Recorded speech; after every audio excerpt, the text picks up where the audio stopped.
produtivo e legitimado. O que é um repertório pertinente? Bom, se você usa um filme na sua redação, espera-se que haja algum nível de pertinência desse uso. Traduzindo, eu não posso usar um filme aleatório que não estabelece com a minha discussão nenhum tipo de afinidade.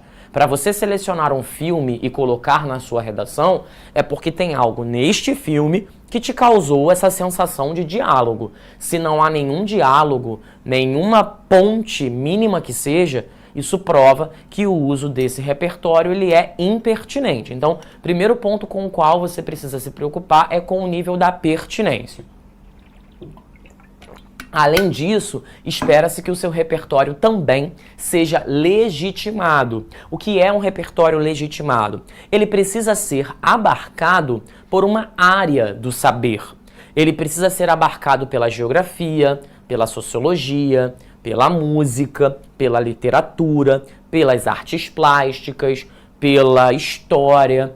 Não sei, ele precisa estar ancorado e amparado em um conteúdo disciplinar para que o Enem o reconheça como um repertório legítimo, válido, a ser contabilizado. Depois que o aluno se certificou de que o repertório é legitimado, depois que o aluno se certificou que o repertório é pertinente, de novo, conteúdo visto há 15 dias atrás, temos uma última etapa que o aluno precisa executar. Talvez seja a etapa mais importante, porque é ela que vai garantir ou não os 200 pontos na competência 2. Esta etapa diz respeito à produtividade. No que consiste este conceito de produtividade?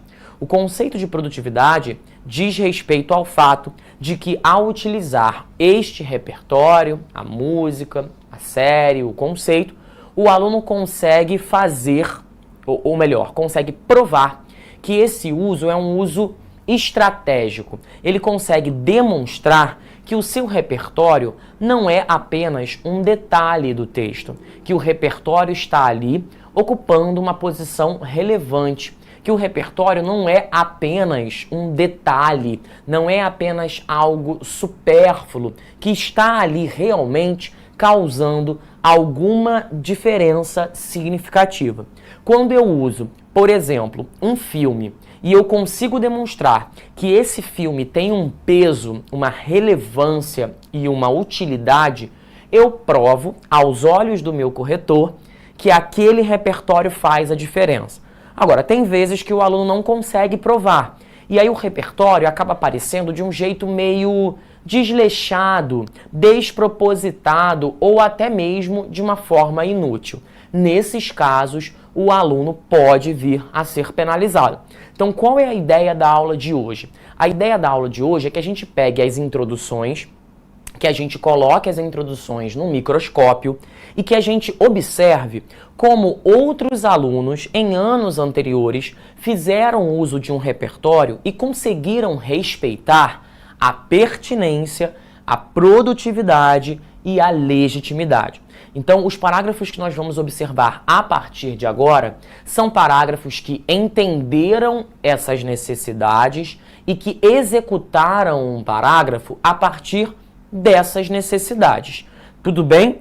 Vale lembrar, caso o aluno decida inventar um repertório, professor, eu criei um filme, eu criei uma série, eu inventei uma citação que não existia de fato. O que você acha desses casos? Bom, como professor, tenho um compromisso ético com o fazer educacional. Nesse sentido, eu nunca recomendarei que o meu aluno invente. Isso estaria sendo aí um desserviço à educação no Brasil. Agora, há muitos alunos que inventam e criam um filósofo lá da Guatemala dos anos 30 e acabam conseguindo passar. E aí, David, o que você tem a dizer sobre isso? Eu não tenho nada a dizer sobre isso. Sinal que você conseguiu mentir e que o corretor não percebeu essa mentira. Oriento que o meu aluno minta? De forma alguma, eu nunca farei isso. Mas também não posso ser hipócrita e dizer que em outros anos, outros alunos inventaram e não tiveram a sua nota bem avaliada. Se for pego como uma mentira, tende a receber os descontos devidos. Agora, se o aluno conseguir convencer em relação ao que está provando, bom, sinal que ele foi um bom mentiroso. Mas como professor, eu não posso e nunca irei recomendar que o meu aluno minta, até porque um aluno do ProEnem não precisa de mentira. Vocês têm conteúdos vastos, vocês têm excelentes professores, Leandro, Carol, Rodrigo, Otto, Diego, Felipe Moraes, quanta gente boa tá aqui ensinando um monte de coisa legal para você. Definitivamente vocês não precisam criar um sociólogo dos anos 1913, nascido e criado na África setentrional. Aí o pessoal vai inventando, né? Criando ali umas situações meio mirabolantes para ganhar. O tempo que o aluno fica criando essa fanfic é o tempo que ele poderia se concentrar para prestar atenção na aula. Tudo bem? Vamos começar então. Antes de nós observarmos a primeira introdução, eu deixo aqui esse quadradão. Esse quadradão é como se cesse, veja, é como se cesse a sua introdução, tá? Introdução pessoal, pessoal, introdução. Num primeiro momento, espera-se que o aluno coloque a sua contextualização e insira o repertório. Agora, se será música, se será filme, se será, sei lá, um conceito da geografia, faça o que tu queres, pois é tudo da lei. A escolha vai do interesse do cliente, né? Do que aquele cara tá ali à disposição dele. Depois que o aluno coloca a contextualização, ele faz a transição para o tema. E depois de colocar a transição para o tema, finalmente ele insere a tese. Então nós temos etapa número 1, contextualização, etapa número 2, transição para o tema e etapa número 3, nós temos a tese. Para quem está confuso aí com o uso do se cesse, gente, isso é uma piada, pelo amor de Deus. É claro que é se fosse, tá? Eu estou brincando. Então nós temos repertório sociocultural, transição para o tema e tese. Quem for de tese, quem for de print, que vá de print agora. Vou até ficar aqui para você poder printar, tá? Porque essa aqui é a estrutura a ser adotada na introdução. Não adianta querer colocar essa estrutura no desenvolvimento, porque não vai funcionar. Não é isso. Isso aqui foi pensado para ser aplicado na introdução exclusivamente. Tudo bem? Posso começar? Vou dar início à leitura dos parágrafos em 3, em 2, em 1, valendo! Vamos então começar com um tema que fala sobre a mobilidade urbana no Brasil.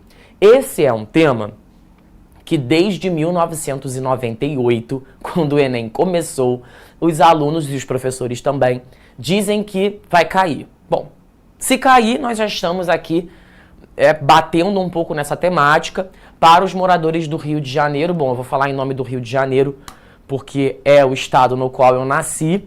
Mobilidade urbana é um problema enorme. Nós temos linhas do metrô com pouca capilaridade, então as linhas do metrô são bastante restritas.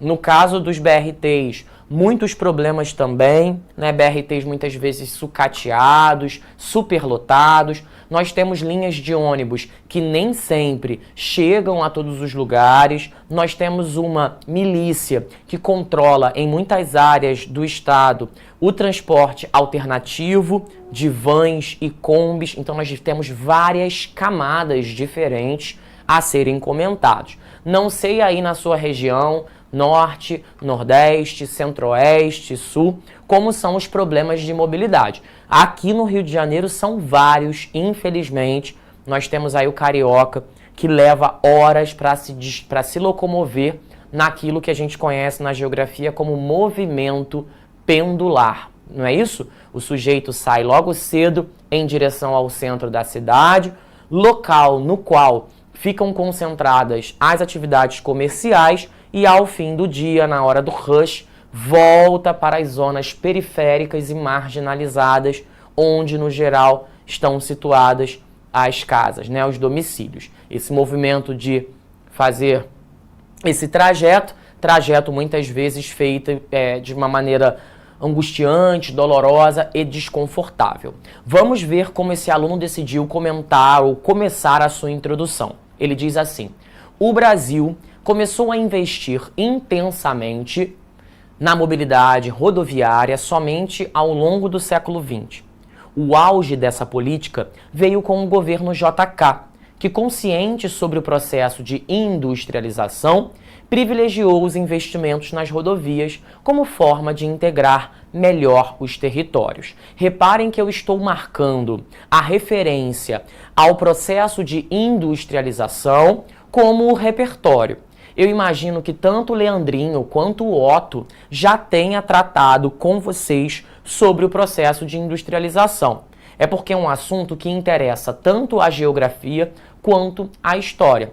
A geografia, porque o processo de industrialização mudou toda uma dinâmica no tecido do Brasil, né? JK entendeu que era preciso interligar o Brasil para tornar possível o escoamento da produção industrial. Como um país pode se desenvolver comercialmente se aquilo que é produzido não consegue transitar num país como o nosso, de dimensões continentais, ou seja, muito longo. Foi justamente ao longo do século XX em que JK percebe essa necessidade de ligação entre esses pontos e começa a investir fortemente no rodoviarismo. Qual é o problema dessa prática? E esse problema, ele só se mostrou flagrante ao longo do tempo. É que, de novo, o Brasil é um país extremamente extenso, é o país da América do Sul com as maiores extensões territoriais, e manter rodovias extensíssimas requer muito investimento, requer um cuidado permanente com o emplacamento das pistas, com a qualidade do asfalto, com a sinalização, com a iluminação e com a manutenção, porque não é simplesmente você criar uma pista que liga Rio Grande do Sul até o Maranhão e esperar que essa rodovia fique lá para sempre funcionando.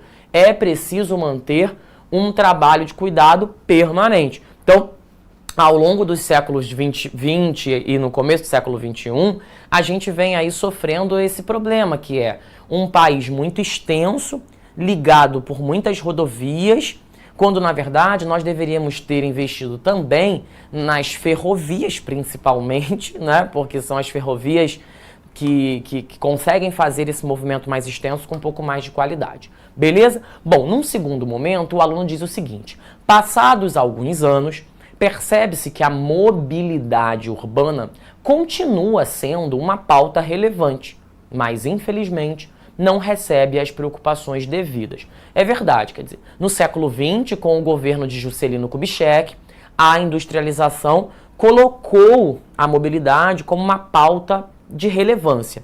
Passados tantos anos, chegamos a 2024, começo do século XXI, e a mobilidade urbana continua sendo um problema, não só para o escoamento industrial de produtos, alimentos, etc., como para a mobilidade mesmo das pessoas, né? A circulação entre pessoas.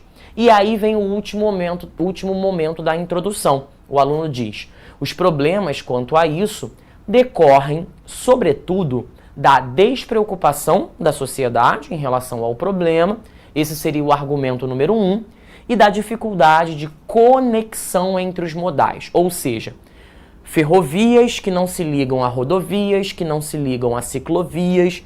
É interessante que, para a mobilidade urbana funcionar da melhor maneira possível, que haja conexão entre os modais, que você possa pegar um ônibus e, se precisar pegar o metrô, que esse ônibus te deixe próximo ao metrô, que você não precise fazer um deslocamento para poder, então, pegar o metrô. Por isso é que aqui no Rio, muitas vezes a gente sofre, porque você precisa descer num ponto, aí tem que ir andando, às vezes 20, 25 minutos para conseguir pegar um metrô, porque no geral esse metrô é distante do ponto de ônibus, numa cidade perigosa, às vezes final de semana, em momentos inoportunos, isso pode se tornar um problema muito grande, tá? Bom, eu gostei bastante da introdução. Me digam o que vocês acharam, vocês que estão aqui me acompanhando no ao vivo. Acharam legal? Não acharam legal? Funcionou? Não funcionou? Entenderam as 3 etapas? A cinza, a amarela e a azul? Tá rolando? Vamos ler mais uma ou vocês querem perguntar alguma coisa aqui? O Jefferson diz: em extensão territorial, o Brasil é o 5º maior país do mundo. Rússia, Canadá, China. Eu sei. É bem chato quando interrompem as aulas, né? Foi por isso que eu assinei a turma do ProEnem. Então, o que vem antes de Homero? Lá na plataforma, eu podia assistir a aula a hora que eu quisesse. Além de pausar, acelerar e baixar todos os materiais.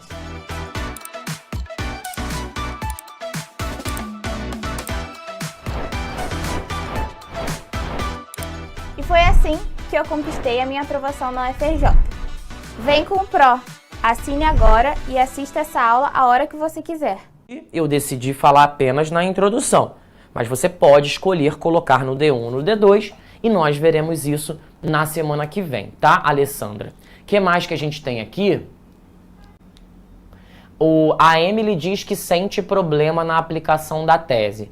Eu não estou entendendo se a Emily está falando sobre um problema dela mesma na hora de criar a tese ou se a Emily está falando que sente um problema nessa introdução. Bom, se for um problema nessa introdução, Emily, eu já lhe advirto. Não há qualquer problema na construção dessa introdução aqui. A tese está perfeita, a transição também e a contextualização também, tá? Pode usar videogame como repertório? Bom, o Enem nunca se pronunciou em relação à utilização de jogos. Eu, sinceramente, não utilizaria, justamente porque não há exatamente ali um respaldo muito claro em relação a esse tipo de conteúdo, tá? Como não há isso, eu evitaria. Deixa eu ver, a Luana disse, achei bem básica. Bom, se toda a introdução básica do Enem for assim, então excelente. A gente quer justamente isso daqui, tá? Então, se você faz introduções básicas dessa forma, amei. Continuem assim, porque esse básico tá lindo demais.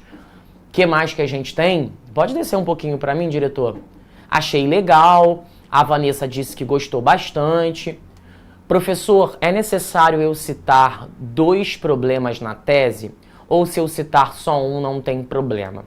Emerson, o que acontece é o seguinte. Esse aluno decidiu citar 2 problemas porque ele vai tratar de cada um num parágrafo de desenvolvimento, certo? Então ele vai tratar de um desenvolvimento, um problema, outro.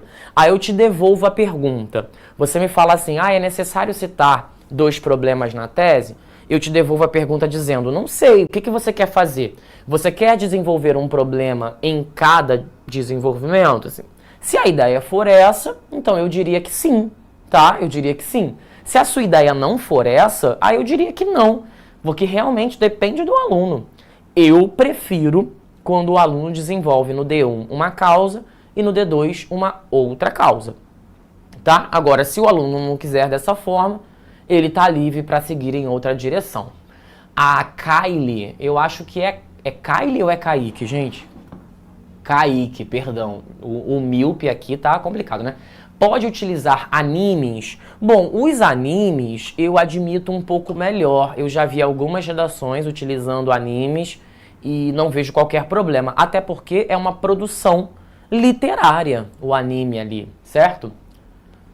Professor, como faz uma introdução sem o repertório? Mulher, aí não é o conteúdo da aula de hoje, né? A gente já viu aula sobre isso em outro ponto. Vamos nos concentrar na introdução com o repertório. Porque se eu tiver que explicar hoje a introdução sem o repertório, aí a gente vai ficar aqui até 8h45 da noite, tá? Vamos nos concentrar na introdução como repertório e aí num segundo momento, num outro encontro, a gente pensa nas introduções sem o repertório, senão a gente não consegue dar conta de tudo isso hoje, tá? Marquei aqui na tese os 2 argumentos sobre os quais o aluno vai falar. Naturalmente, o primeiro argumento está marcado de vermelho e o segundo argumento está marcado de verde. Beleza? Vamos falar um pouquinho sobre o segundo tema? O segundo tema aqui é um tema bem interessante, bem presente, como explicar a existência da cultura do estupro no Brasil. Aí você que está me acompanhando aí pode estar pensando, né? Ai, até parece que o Enem vai falar sobre cultura do estupro. Mulher já apareceu na temática. Pois é, mulher já apareceu na temática, mas né, lá no passado falou sobre violência contra a mulher e no ano passado falou sobre o trabalho de cuidado feito pela mulher. Então, de novo, não tentem encontrar padrão no tema. O Enem está sempre nos surpreendendo e ano passado acho que foi uma boa surpresa. Quem poderia imaginar que pelo segundo ano o Enem pautaria uma questão feminina, tá? Então, não vamos achar que a gente já sabe qual é o tema não, porque a gente nunca sabe qual é o tema. Aqui, o aluno decidiu fazer, nessa parte em cinza, a menção a uma notícia extremamente recente. A notícia que fala sobre a prisão do jogador brasileiro Daniel Alves, que, aliás, foi solto há pouco tempo, mediante pagamento de fiança. Quando essa introdução foi produzida, até então, o Daniel Alves não tinha sido solto. Portanto, consideremos essa informação, tá? Vamos lá. Segundo o site G1, o jogador de futebol brasileiro Daniel Alves foi condenado a 4 anos e 6 meses de prisão na Espanha por estupro. A sentença afirma que ele jogou uma mulher no chão do banheiro de uma boate em Barcelona e a penetrou sem consentimento. A pena foi atenuada após o pagamento de 150 mil euros a ser entregue à vítima. A pena foi atenuada no início com um pagamento de 150 mil euros e depois a justiça entendeu que com o pagamento de mais um montante ele teria o direito de ser liberto temporariamente. Isso, é claro, causou uma sensação de revolta, né, e uma recepção muito negativa, tanto na Espanha quanto no Brasil. Isso causou aí uma enorme insatisfação, sobretudo porque justamente no mesmo momento corria aqui no Brasil o processo do Robinho, em que o STF decidiria se o Robinho iria cumprir a sua pena aqui no Brasil. Para quem não sabe, o Robinho foi decretado como culpado também por participar de uma condição de estupro, mas no caso do Robinho, por ter participado de uma condição de estupro coletivo, né, em relação a uma mulher, se não me engano, italiana. A justiça entendeu que sim, e atualmente o Robinho cumpre pena aqui no Brasil por conta de uma decisão internacional. Então, o aluno ou a aluna decide começar falando sobre essa situação envolvendo o jogador Daniel Alves, para daí chegar à temática da cultura do estupro. Depois ela diz assim, ou ele, né? Essa notícia chama a atenção para a necessidade de se debater com mais profundidade a cultura do estupro e suas possíveis razões também em contexto brasileiro. Então não é porque aconteceu lá na Espanha que o caso do Daniel Alves não é relevante. Primeiro, porque ele é um jogador brasileiro. E segundo, que a cultura do estupro não se reduz ao universo de um país. Pelo contrário, infelizmente, se ramifica para vários países do mundo, inclusive para o Brasil, tá? Depois, quanto a isso, é possível afirmar que analisar as contradições sociais é um caminho crucial. Agora há pouco, alguém tinha me perguntado, David, é obrigatório colocar os argumentos na tese? Eu disse, obrigatório não é. Costumo recomendar, é verdade. Para quem perguntou, perceba, nesse caso, o aluno não colocou os argumentos na tese. Decidiu fazer isso ao longo da redação. E aí, gente, é uma decisão do aluno com a qual ele precisa arcar. O aluno prefere dizer que para analisar a questão é preciso observar as contradições sociais. David, que contradições sociais? Bom, a gente vai descobrir isso lendo a redação, né? Só lendo a redação é que a gente vai saber que contradições são essas. Como a gente não vai ler a redação hoje, nós nunca saberemos disso. Mas a ideia, é claro, é que o aluno deixe claro isso em algum momento. Gostaram dessa introdução? Eu achei bem bacaninha. Prof, como faz uma introdução? Deixa eu ver se tem alguma perguntinha aqui no chat. Sobe pra mim, Renan, um pouquinho, pra ver se alguém perguntou. Enquanto isso, vamos ver se alguém joga alguma pergunta aqui no YouTube. Gostaram mais da segunda? Gostaram mais da primeira? Eu achei tanto a primeira quanto a segunda, acho que funcionam muito bem. Agora, seguem em direções diferentes. Enquanto o primeiro aluno decidiu ir por um caminho mais histórico, o segundo aluno decidiu ir por um caminho mais da atualidade. Eu acho que os dois casos são aplicados com correção, não vejo problemas não. A Rafaela, aqui na plataforma, pergunta o seguinte: professor, se eu não lembrar de uma citação de algum autor, posso dizer o eixo temático? Por exemplo, Paulo Freire, em suas obras, se dedica a falar sobre educação e como ela muda a sociedade. Claro, Rafaela, muitas vezes a gente não tem mesmo decorada a frase que uma pessoa citou, certo? E você não tem qualquer obrigação em ter uma frase decorada. Muitas vezes a gente não sabe a palavra que a pessoa usou, mas a gente sabe o contexto, a gente sabe qual é o papo que está sendo tido ali. Então, você pode ir também pelo discurso indireto, não tem problema não, tá? Fica à vontade. O pessoal está dizendo aqui no chat que parece que curtiram mais a 1. Eu sinceramente não tenho grandes escolhas não, gente. Eu acho que a segunda também funciona muito bem e acho que a primeira funciona legal, sabe? Em termos de nota, não tem qualquer diferença entre usar Juscelino Kubitschek e usar uma notícia do G1. Sobretudo porque essa notícia do G1 é uma notícia, claro, verdadeira e muito recente. Então ela ainda está muito fresquinha na memória coletiva. Ela está aí, está sendo pautada. O Daniel Alves, se não me engano, saiu da cadeia na semana passada. Então é uma discussão que ainda está bem quente, muito fresca na memória da população. Vamos dar uma olhadinha no último antes de irmos embora. O problema das ISTs para a juventude brasileira. Aqui nós temos uma introdução que quem é meu aluno já conhece. Já li essa introdução aqui em outras aulas. É uma introdução bem feita, organizada, que traz um repertório da cultura pop.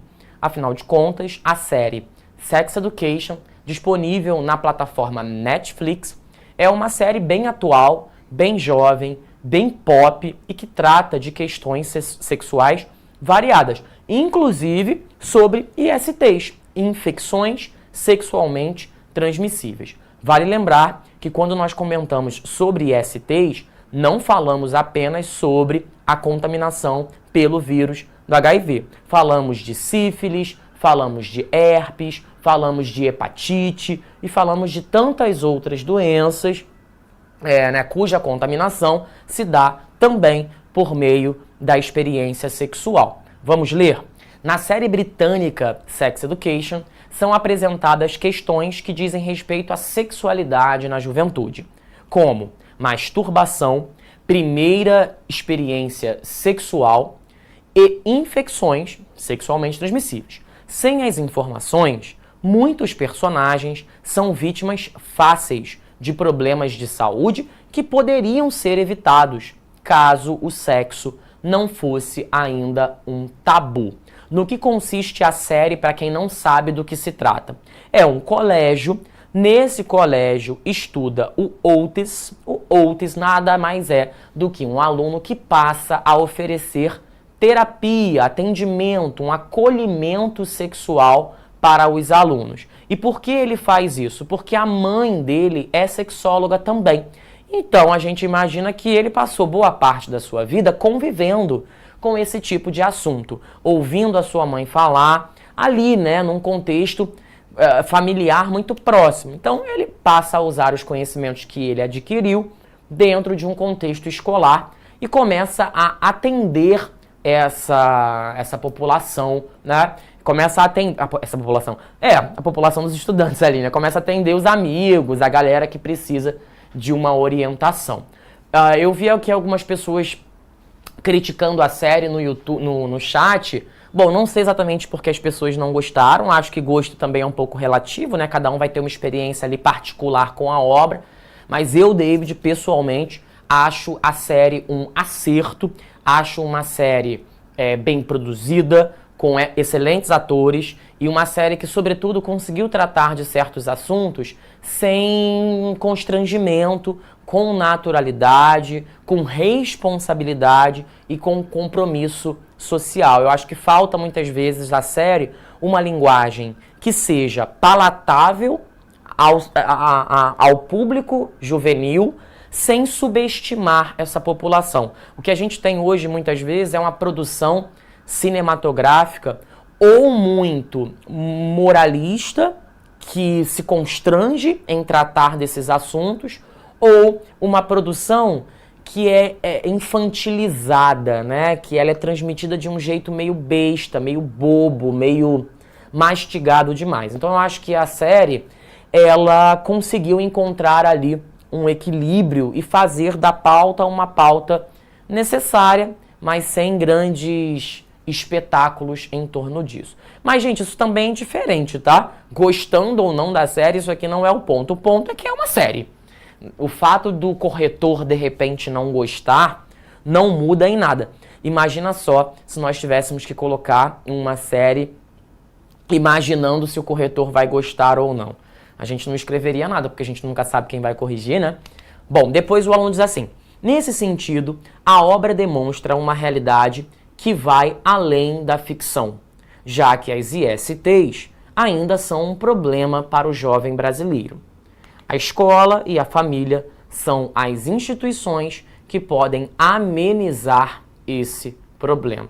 Estão aqui os dois argumentos sobre os quais o aluno vai falar. Ele vai falar sobre a influência da escola, em que medida a escola trata de assuntos relativos a sexo dentro das discussões, das aulas, e depois um pouco sobre a interferência da família. Sabemos que muitas famílias não conversam com os seus integrantes sobre os riscos das ISTs, e hoje se sabe que uma juventude pouco orientada, pouco conduzida a partir de um diálogo sincero e responsável, é uma juventude que está mais exposta aos riscos de uma experiência sexual, sobretudo para a juventude, já que essa transição de infância para a juventude, no geral, é marcada também pela entrada numa vida sexual ativa.